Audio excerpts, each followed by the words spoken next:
Well, welcome officially to the webinar. I'm Jason Jones, Service Line Leader of Cresa Remote Advisory Services, and I'm joined today by Steve Ike, Senior Vice President at Cresa. Welcome to the webinar officially.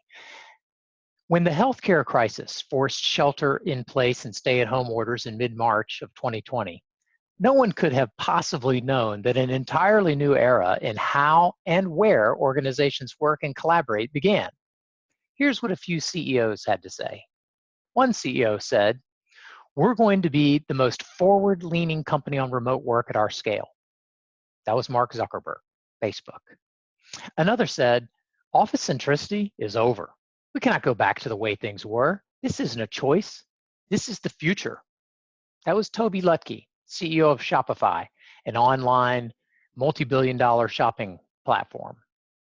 And another said, "I have a policy in place where no one is required to come into the office. Everyone is enabled to work from wherever they want, where they can be the most productive." That was Bill McDermott, CEO of ServiceNow. And then finally, we believe the way of working in the future will be one in which working virtually will be the new normal, at least for most of the work that we lead. That was Suresh Kumar, CTO of Walmart. But not all the responses were so positive about remote work. Another CEO said, "What does burnout look like? What does mental health look like? What does that connectivity and the community building look like?" That was Satya Nadella, CEO of Microsoft. And even those who were embracing an aggressive remote strategy recognized that remote work has its limitations. Bill McDermott said, "However, we acknowledge that certain jobs work better in teams, and certain people are in environments where they need an office to go to get a little peace of mind." But those were the reactions early on in the pandemic. As time wore on and employees and their managers settled into a new way of working, the cultural acceptance of remote work took hold. So much so that most surveys today, and it depends on who's giving the survey and who they asked, but if you go out and you take a look, anywhere from 50% up to 80% of all office-based knowledge workers, this is people who use a computer most of the day, want the flexibility to work from home part-time, typically 2 or 3 days a week. But this brings new challenges. And another CEO quote, Sid Sijbrandij is the CEO of GitLab, which is an open source software firm that has never had an office since its start in 2014. It's a 100% remote company and has grown to 1,300 employees in 66 countries. When asked about the blend of working remotely and working in the office, Sid said, "If you try to do hybrid, you will have an A team and a B team, those in the office and those deprived of information and career opportunities." He also warned, two ways of working is very, very hard, and companies should not do it lightly. It's okay to say back to the office or all remote, but hybrid can turn out really bad. Now, I want us to pause for just a moment to really ponder what Sid said about a binary choice between either remote only or office only. Sid suggests this choice because, according to him, hybrid can turn out really bad. But we have to remember that the new reality is approximately 70% of the workforce wants a part-time combination of working from home and the office. And the remaining 30% are split evenly between wanting full-time remote and full-time office, which means if you only offer one or the other, you'll limit yourself to attracting only 15% of the workforce. 85% of the workforce will look somewhere else. This is why we believe that organizations are going to figure out the hybrid approach, offering some combination of working in an office and working from home, whether full-time or part-time. But what's the right blend for your organization? And what are the criteria for a successful strategy to make sure that you're not missing anything? And how do you ensure you're headed down the right path? To answer these questions, you need a plan. You need a plan to blend remote and office, Because right now, everyone has a remote plan. But for many, it's just a short-term response to the health crisis, and it doesn't involve the blending of remote with the office. And that's the rub. That's the challenge. But it's also an opportunity. So if you are contemplating a hybrid work arrangement that allows employees to work at the office and at home, and if you're interested in answering such questions, such as, well, what questions should we be asking? And is there a framework to evaluate a hybrid workforce strategy? And what is the roadmap to navigate to the right blend of remote and office? Then this is the webinar for you. As I mentioned, I'm Jason Jones. I'm joined today by my colleague, Steve Ike. I've been at Cresa for 18 years, originally as a real estate advisor, but now exclusively leading two of our service lines, Cresa Technology Advisory Services and Remote Advisory Services. Steve has over 25 years of experience providing workforce strategy expertise to companies like General Electric, Macy's, Procter & Gamble, and Kimberly-Clark, to name a few. Today, we'll have a 45-minute presentation with some Q&A at the end. We'll record the webinar and send a copy out afterwards. Please ask questions via the Q&A feature at the bottom of your screen. And make comments too. Just a thought or an opinion. Please share it with us. Use that tool, type it in, and we'll get to them during the Q&A period at the end. So today, we'll address, number one, the context for where we are in the timeline of the COVID-19 experience from a work perspective, benefits and challenges of a hybrid workforce strategy, its key elements, and finally, a roadmap to build a sustainable workforce strategy. So we start with the context for where we are in the timeline of the COVID-19 experience as it relates to workforce strategy. There are three phases in this experience. The first was the immediate phase. People were forced to vacate their offices and work from home. Phase two is the endure phase. We've been enduring, leveraging technology, modifying workflows, and working to maintain culture. All things considered, it's gone pretty well. Now, phase three will be the sustain and compete phase. This is the post-COVID phase. Organizations will work to sustain a new way of working that leverages what they've learned about remote work while recapturing all of the benefits of a shared office, which should make them more competitive than they were pre-COVID, if they can get the hybrid blend right. But to get from phase two to phase three, we've got to go through a transition. And that is where we are right now. Or should I say, that's where we should be right now. Forward-thinking leaders are there, taking advantage of this time to invest and prepare for the future, because they know that transition is key. But while forward-thinking leaders are actively engaged in transition planning, near-term thinkers are not. And the danger for them is to be caught flat-footed when health restrictions lift and they have unimpeded access to their office. That's when they will be forced to make decisions about who works where and when, or at a higher level, decide who among their employees will make that decision. They'll also need to be able to support their workforce that's moving fluidly from the home to the office by using technology, human resource policies, and work processes. It's going to be a real challenge, and we don't want to see leaders rush to approve plans and make decisions that they're not prepared for. But the question at the bottom of the screen, how do we transition, is actually premature. Actually, the first question we've got to ask is, well, what exactly are we transitioning to? And why do we want to go there? What are its benefits? And finally, what are the inherent challenges? Then let's talk about how to get there. Now, for the first three questions today, we'll provide a framework for thinking about the workforce and the workplace in a new light. For the transition question, we'll describe a roadmap to help guide you. But to start, we have to ask a seminal question. And this is the question that forward-thinking organizations like Facebook, ServiceNow, Shopify, and Walmart have already been asking themselves. And it's a question that we suggest you too ask yourself.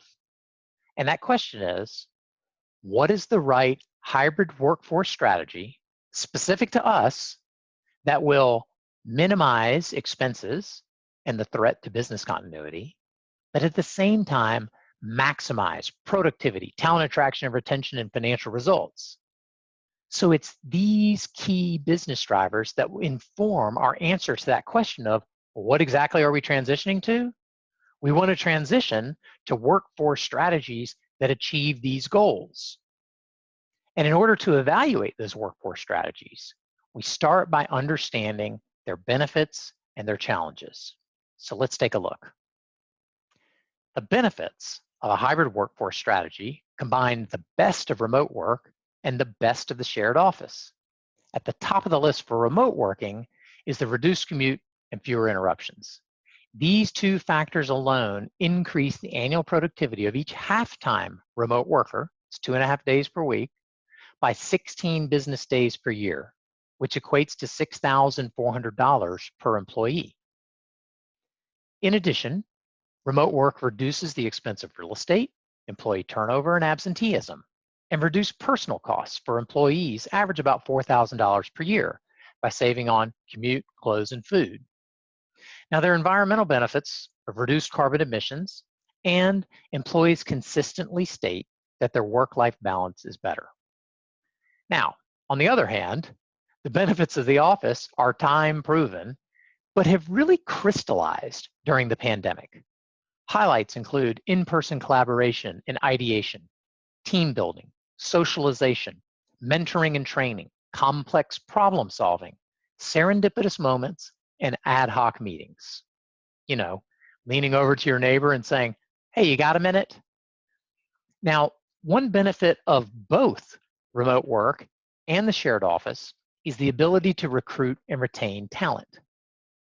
With approximately 70% of employees wanting a hybrid workforce experience, most organizations will have to offer both a remote option and an office option.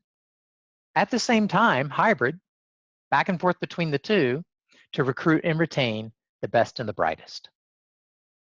Another key benefit of both remote work and the office is that together, and only together, they meet one of the key workforce desires that has been ignited by the remote work experience.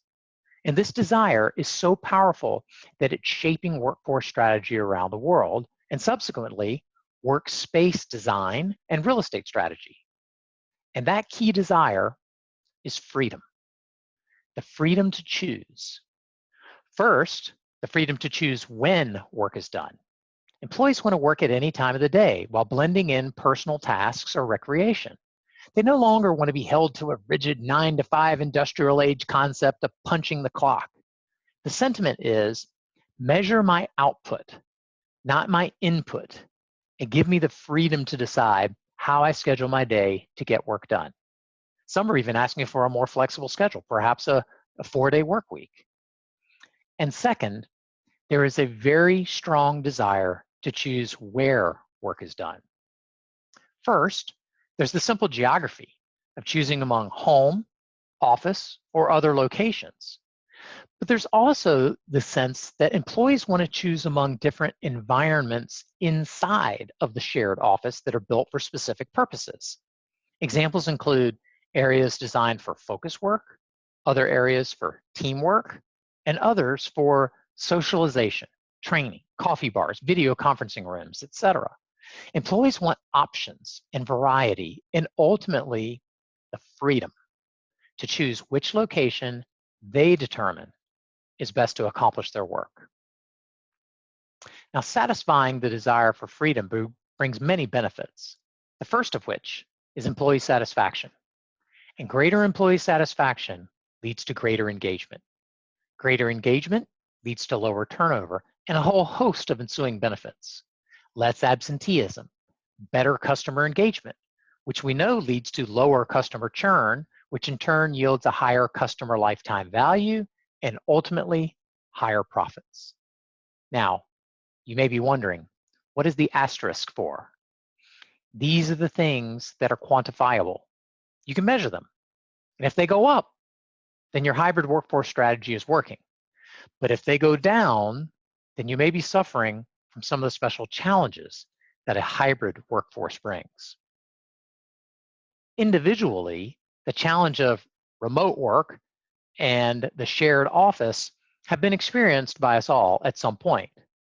But what has not yet been experienced on a broad scale are the challenges associated with the hybrid workforce model that blends remote with the office. So what we're going to do is we're going to highlight 3 challenging scenarios that organizations could be faced with in a post-COVID hybrid workforce environment. And the first challenge is the potential for disparity between teams. Let's take Team A, for instance. Team A has a manager who embraces a hybrid workforce. She's on board with the concept of giving you freedom to choose where and when you feel you can be most productive. Periodically, she requires in-person meetings, but they're purposeful and well-run. She focuses on the output of your efforts, not the input of your time, and team members feel a strong spirit of freedom working for her. Then there's Team B. Team B has a manager who doubts the long-term effectiveness of a hybrid workforce. He's uncomfortable managing people that he can't see, and he requires in-office presence, although he does allow remote work 1 day of the week. When Team B looks at Team A, they feel constrained. So what is the outcome? Team B feels jealous and dispirited, and they wonder, can I switch teams? Or worse, should I leave my job? If you're the VP overseeing these teams, what do you do?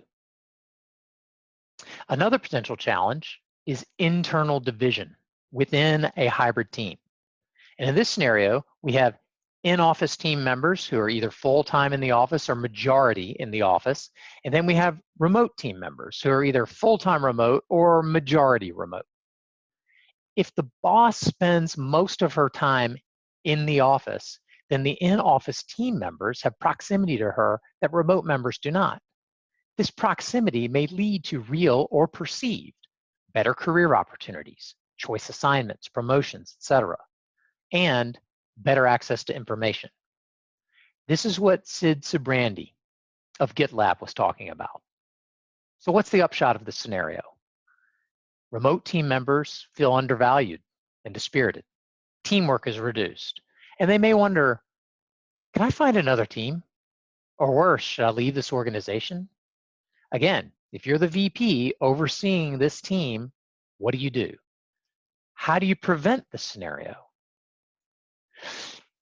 Yet another, the final challenge of a hybrid workforce regards how to accommodate multiple employee profiles. And by profiles, we mean how and when an employee chooses or is allowed to work. For example, profile number 1 are employees who choose to work 3 days in the office and 2 days at home, or perhaps 2 days in the office and 3 days at home. Profile number 2 are in the office 100% of the time, but they only work 4 days a week. And then there's profile 3, whose default location is at home, but they attend periodic in-person meetings at the office and occasionally choose to drop in to work or to socialize. The challenge is, how do you accommodate all of these profiles at the same time? From the perspective of human resource policy, measuring performance, ongoing training, establishing cultural norms, technology, cybersecurity, and developing a real estate strategy. Should you even allow all of these profiles? And how far down the chain of command do you extend the authority to make these decisions? Which brings up an audience participation question.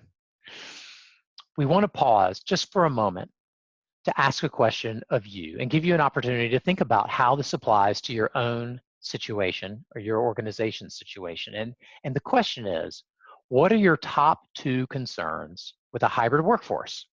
Meaning, once you have unimpeded access to your office again, and if some portion of your employees continue to work part-time from home, which is likely for most organizations, what concerns you about that arrangement?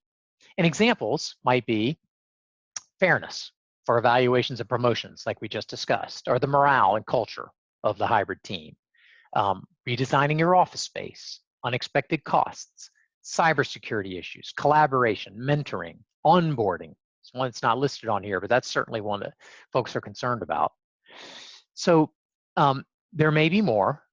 This is just a representative list, and we'd love it if you would type your thoughts into the Q&A feature at the bottom of the screen. And as importantly, help us with the second question, which is, how is your organization addressing the concerns? And now it may not be addressing these concerns just yet, and that's why you joined the webinar.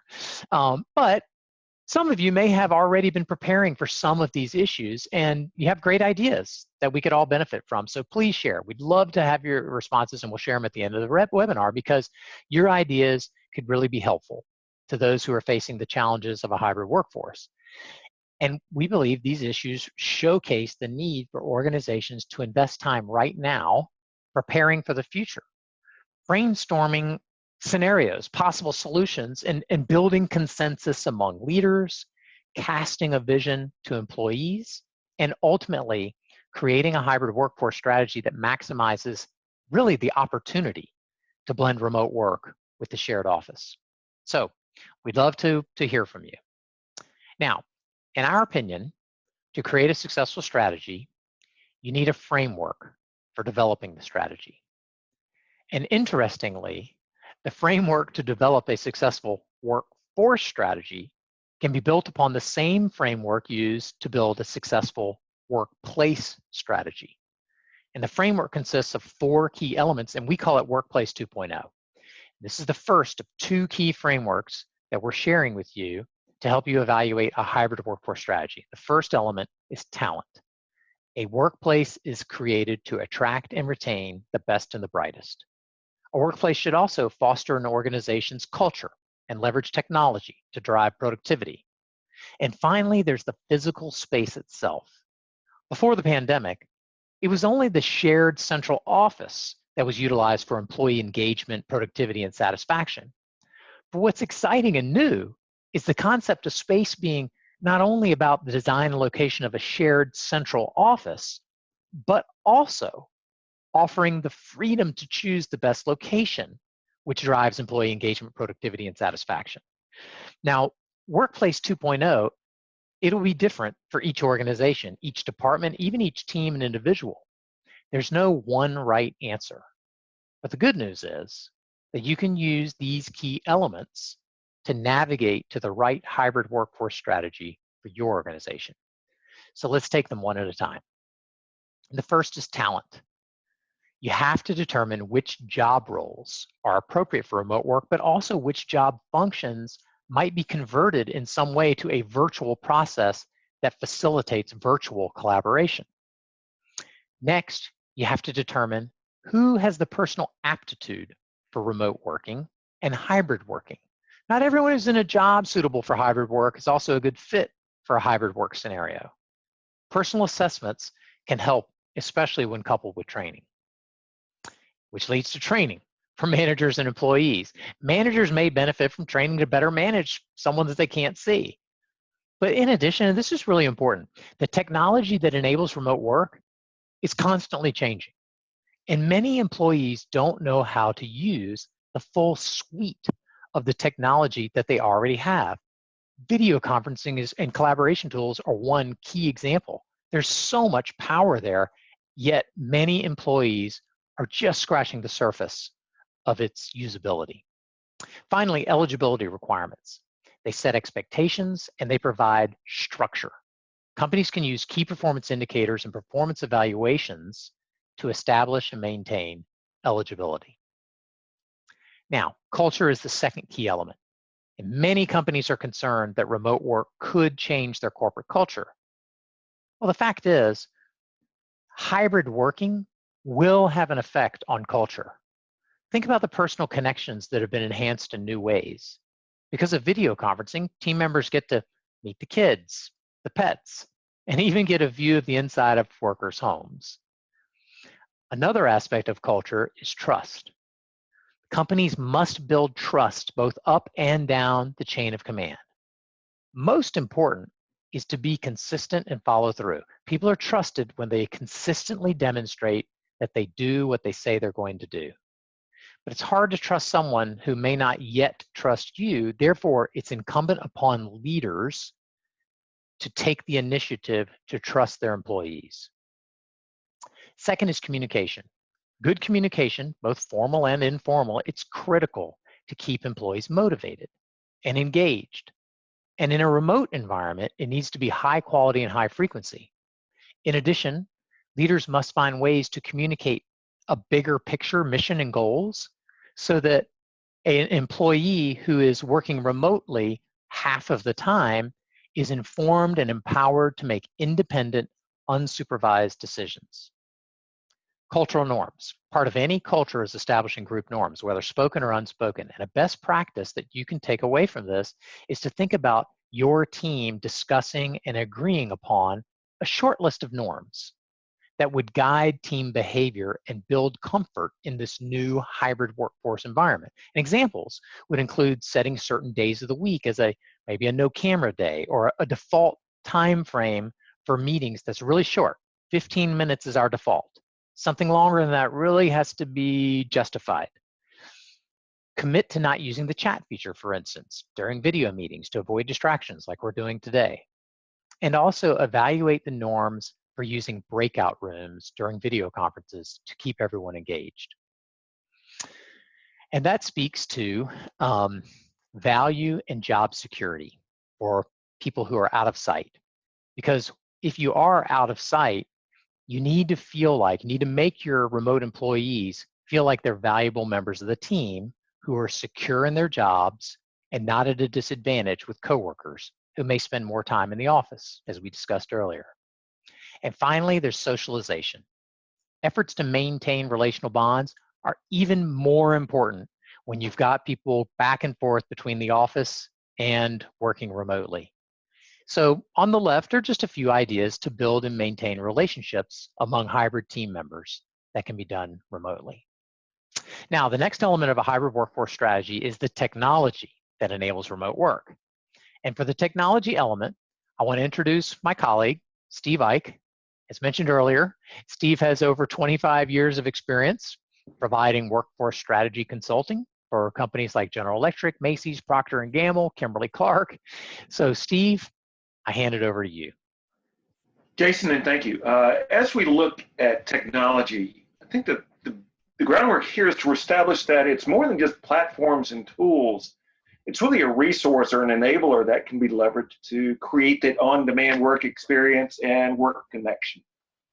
As we look at how, when, and where people work, whether remote or in the office, combinations of these communications and collaboration platforms are really the foundation for that purposeful interaction. To real-time synchronous communications and near real-time asynchronous communications, platforms can really be used for anytime, anywhere, one number reach across multiple devices. And when combined with a shared workspace to meet and collaborate and share work, we're really driving a connected and communications-driven organization. And performance management really helps us elevate that area that Jason spoke of earlier of productivity over activity. So we focus on those areas of building trust in the system, in the process, and our employees, empowering our employees and team members, and driving productivity. One of the biggest things that we've heard over time is, well, if I can't see, I can't manage. We change that. Hey, if I can measure it, I can manage it.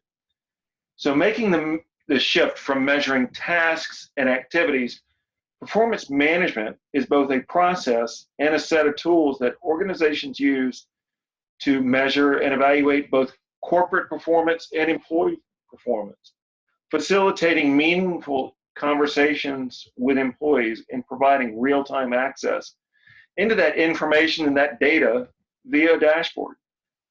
And in turn, this helps address those issues we discussed earlier of facing the in-office team and the remote team and reducing that tension by providing consistent and measurable productivity, progress towards goals, and really focusing on driving those business outcomes.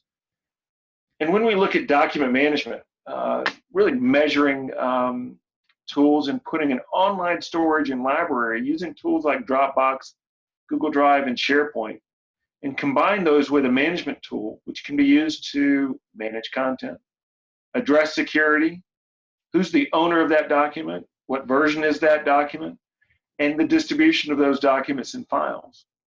So it facilitates a real-time, anytime, anywhere access into documents, but also the process, the workflows, and document controls. So some areas to think about are, hey, a loan process for a financial services institution, or a claims management process for an insurance provider, or even as simple as client matters and case files for law firms.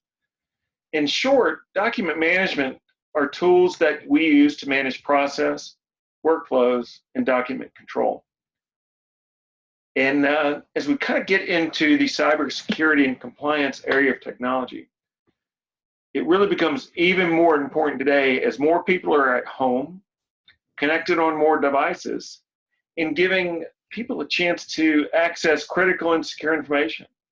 It's often that most overlooked and underanalyzed area for remote work. Think about your house. How many devices and people are connected at home today? Those can be anything from smart TVs to appliances that regulate the temperature in your house, to smart devices that listen into my office. In fact, I disconnect mine anytime I'm on a conference call because she listens and she offers opinions sometimes. But when we look at those devices that are connected, how do we logically segment our work information from our non-work activities, items, and devices? So we have a technical connection where we're looking at our wireless network, the secure connectivity and intrusion detection that we have on our laptops, tablets, and phones.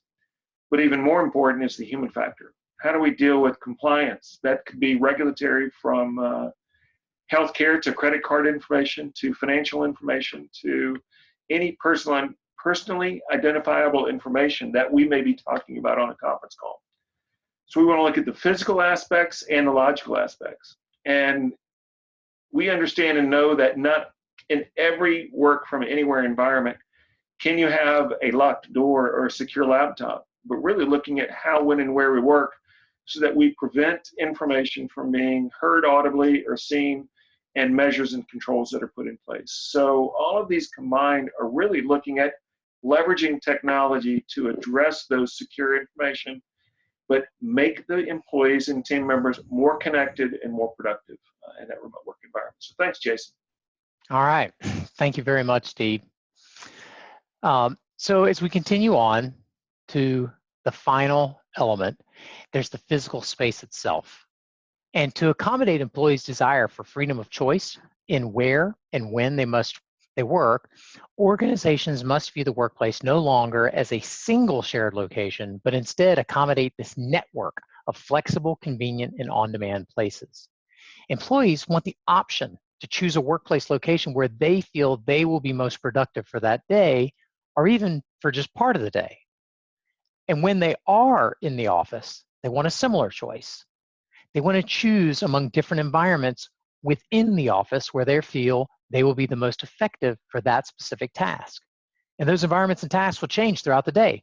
We feel there are 3 general categories of space that are going to be important to a hybrid workforce and the ensuing workplace environment. And these are categories for you to keep in mind as you're thinking about how to design your space for the future.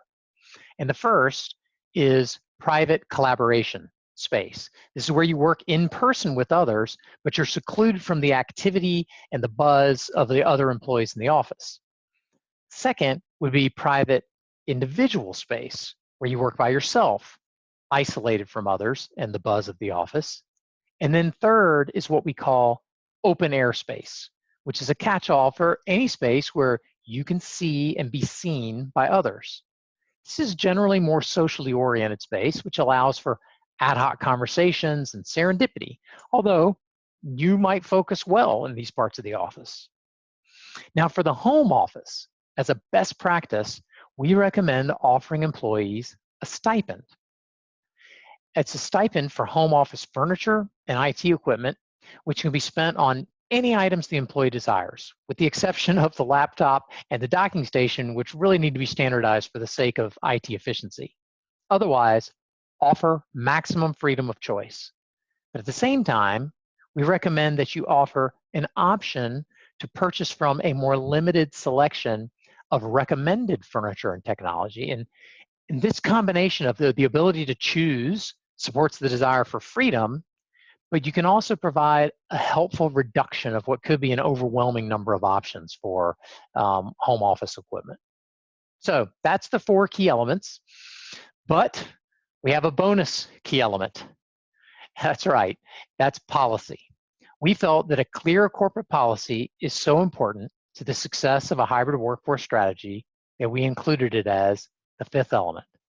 Because a clearer policy is crucial for setting expectations. And as a leader, if you don't set expectations, your employees will set their own, and they will likely be different from yours.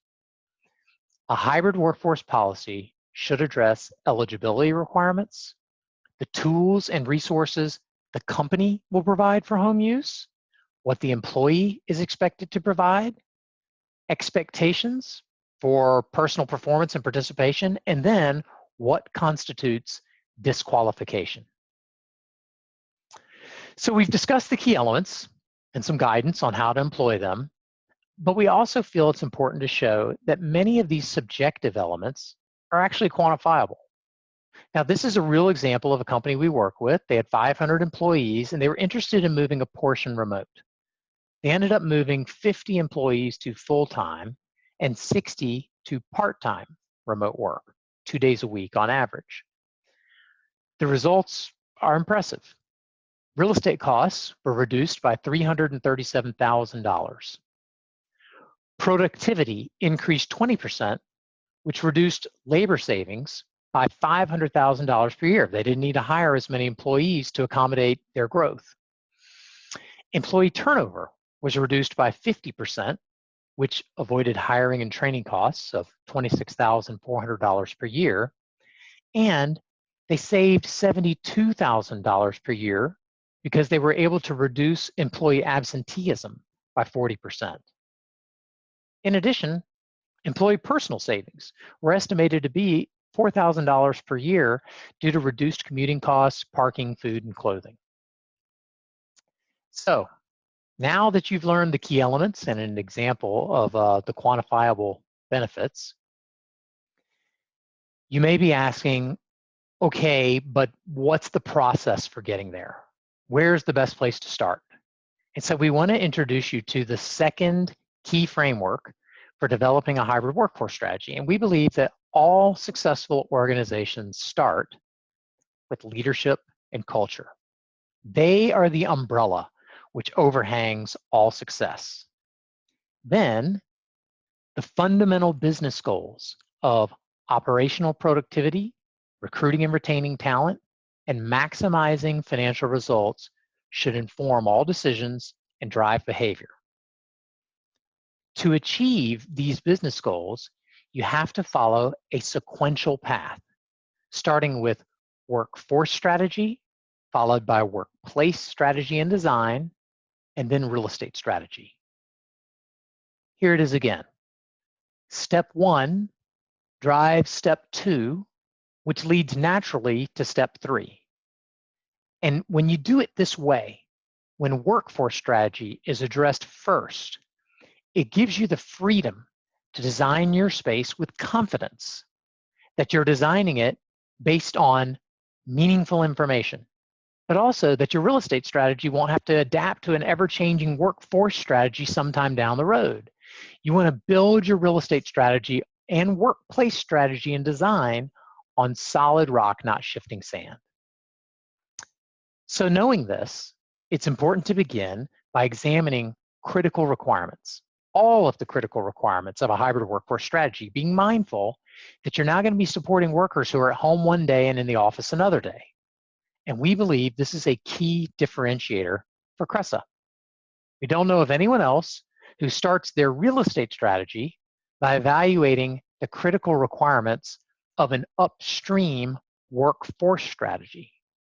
So here's the checklist that every organization should work through. We'll send an email of this list to all attendees, so no need to jot down every bullet point right now. And I would say that if you'd like to have a conversation about your specific situation, please contact myself or Steve or the Cresa advisor who invited you to this webinar. We enjoy those open dialogues and sharing what we're seeing happening in the market and what other organizations are doing and learning from you as well. So the final question, the one from the very beginning of the webinar, is how do we transition? How should we evaluate all of those critical requirements to develop a successful and sustainable hybrid workforce strategy? Cresa has developed a roadmap that consists of 5 steps to methodically walk you through that process. And it begins with awareness. Learn best practices, understand the benefits and the challenges, and become aware of the process. You're doing that today by being a part of the webinar. Now, the next 3 steps, Cresa has combined into a workshop that's built on 3 phases. Phase 1 is discovery, that begins with a kickoff meeting where you build your team and establish goals. And then we conduct surveys and interviews to evaluate your organization in light of the critical requirements. Phase 2 is analysis. This is the place where we identify any capability gaps that we found during discovery and determine the solutions to meet your goals. Phase 3 is delivery of an executive summary with recommendations on how to fill the capability gaps, application of best practices to your specific situation, and advice on your remote work policy. The workshop takes about 4 weeks, and one of its major benefits is that it provides a structured, methodical process for leadership teams to have conversations among themselves about their future workforce strategy. And what that does is it builds consensus about the path forward.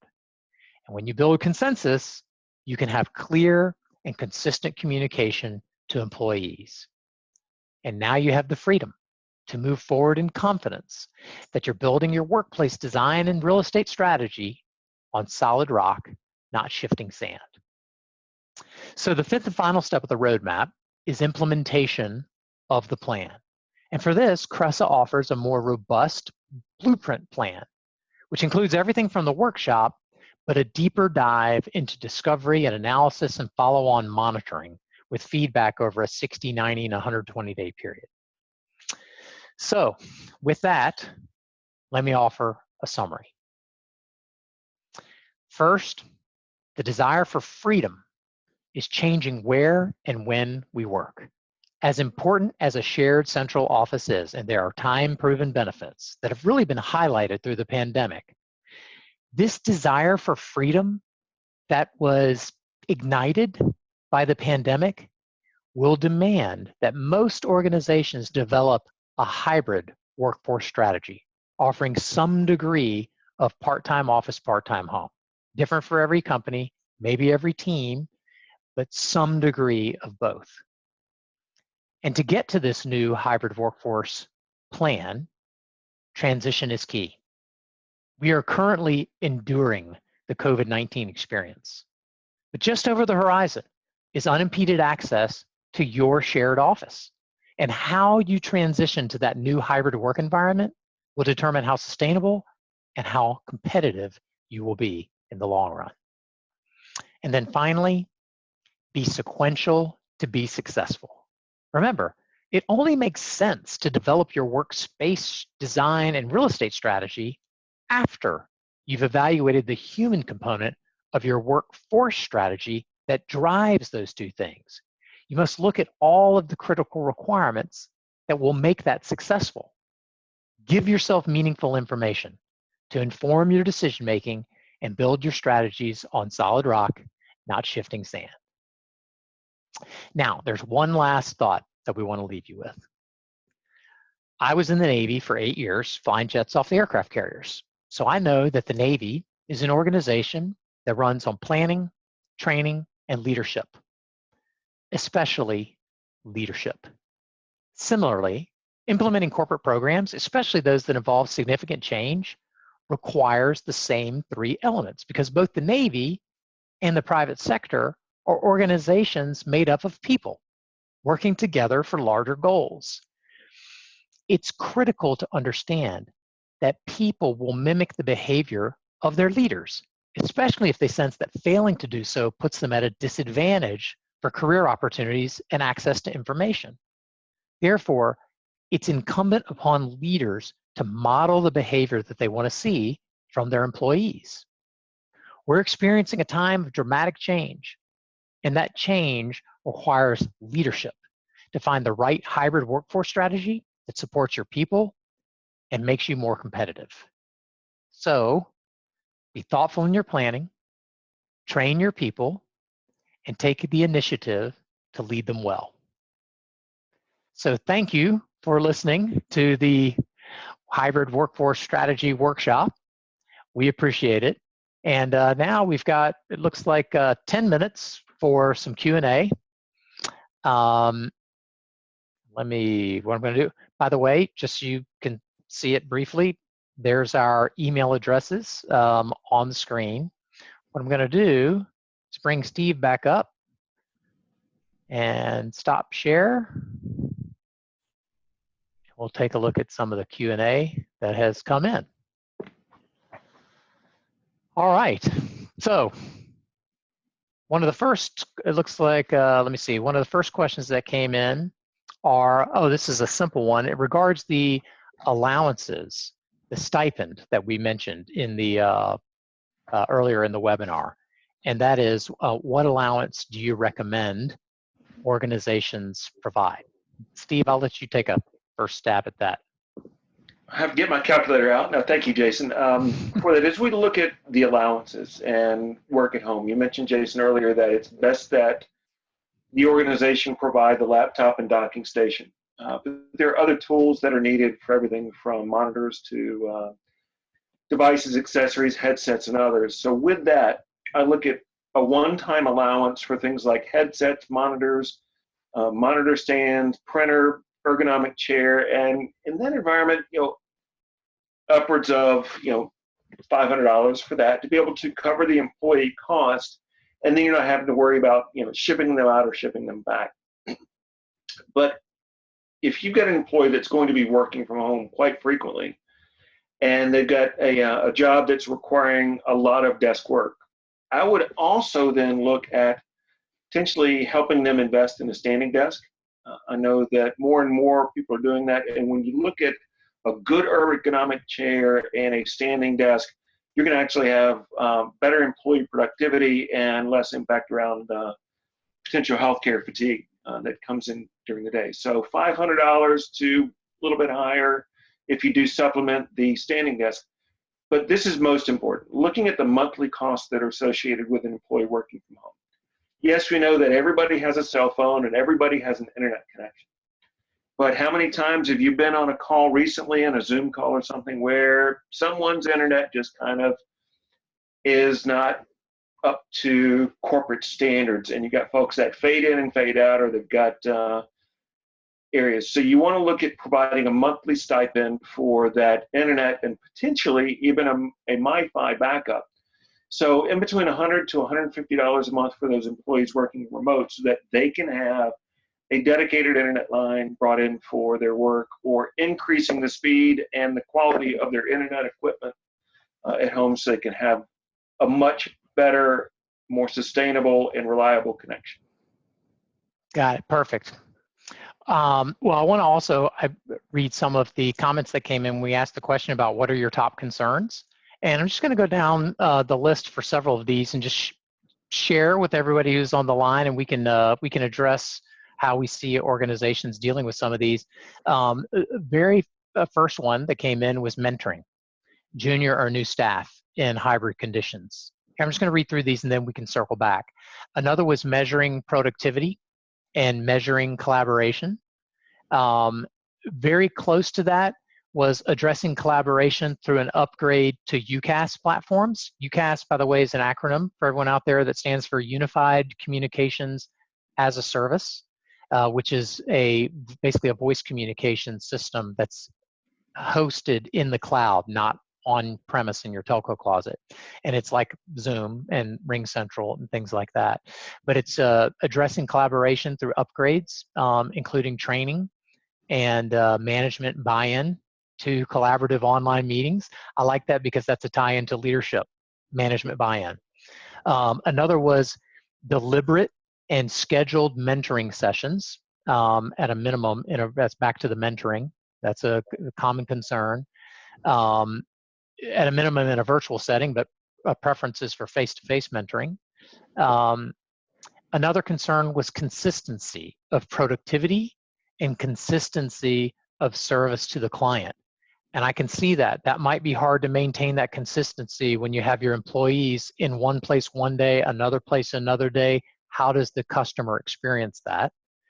And then finally, management discussions as to possible options for work locations. And I assume that means not just home or office, but how often perhaps in each one, or and when, I guess. Mm-hmm. So now that you've heard all those, did any jump out at you, Steve, that No, I would like to commend the person who brought up the mentoring question for that, because mentoring, I think, is an often unused and item that needs to be brought back to the workplace, whether we're working in the office full-time, a hybrid, or full-time remote. Because with onboarding new employees especially, having a peer mentor and a non-direct chain of leadership mentor can really help integrate and bring that person into the office. So establishing both a peer mentor and a direct, non-direct leadership mentor is there for, ability to communicate and check in, kind of learn the ropes and say, hey, when you first started, how did you do this? What are the shortcuts? What do I need to make sure that I do? Working on those personal and professional goals and the sincerity that can come in from a non-direct manager working as a mentor for you can really get you into growing you within the organization. And being able to do it once COVID lifts, to meet in person or in the office when possible, brings really that area that a lot of our younger employees are looking for, someone to help them guide me through this process. And it creates a sticky, more consistent, and actually more tenured employee over time that's going to stick around. So I'm glad that was brought up. Yep. And I think we've got time just to talk about one more. I wanted to address the comment about collaboration through upgrade to their unified communications platform, and including training, because and management buy-in, that hits a lot of things that are key. I think what's important here is it's back to leadership, and it's back to a thoughtful approach to this. And that's one of the reasons why we think that a workshop like we designed is so helpful to organizations, because it gets all of the leaders in the same room, building consensus around what is the direction of our organization going forward, and are we going to make use of the tools that are out there that are designed to help organizations that are operating in a distributed manner. Not only distributed from maybe at home to in the office, but even inside the office, they are distributed. And there are examples of major organizations, large technology organizations, that began this type of experimentation using collaboration platforms pre-COVID inside their office. So people on different floors, you might as well be in a different state if you're not there with each other. And so I think that there's a lot of benefit to being very thoughtful and purposeful about training on some of these platforms. We'd highly recommend that. There's a number of great training and resources out there, but it comes down to leadership, deciding that this is important and you're going to push forward training for those types of systems. Mm-hmm. I think we've got time for one more, and that here's one, is what has been the greatest challenge in making the transition? And I assume this means that we have seen for our clients. You have any thoughts on that one? The greatest challenge? I know You know, it's very important to think about that, because when we see these and getting kind of 6 and 8 months into this experiment from working from home, the one that keeps coming up in the majority of the conversations is really communication, connected, sense of community. We're hearing more and more that I've got fatigue. I feel like I'm on an island and I'm disconnected from the daily heartbeat of the organization. So finding ways to address that connected community feel and bringing communications into that, to where you not only have good peer communications and connections, but leadership, upward and downward feedback on how things are going. Yeah, well, and I think, and we'll end on this, I think what's probably the most difficult thing that's the easiest to understand conceptually is the quality of communication and being consistent and thoughtful and purposeful about your communication. So you can solve a lot, which is being a good communicator. So anyways, so we'll stop it there. Thank you to everyone who's participated. You will receive an email with the recording, a link to the recording. We put it up on YouTube. And please reach out to either us if you have questions or ideas that you want to bounce off of us, or to the advisor who invited you to connect to us through that person. So again, thank you to everyone for joining us. Have a great day. Thank you.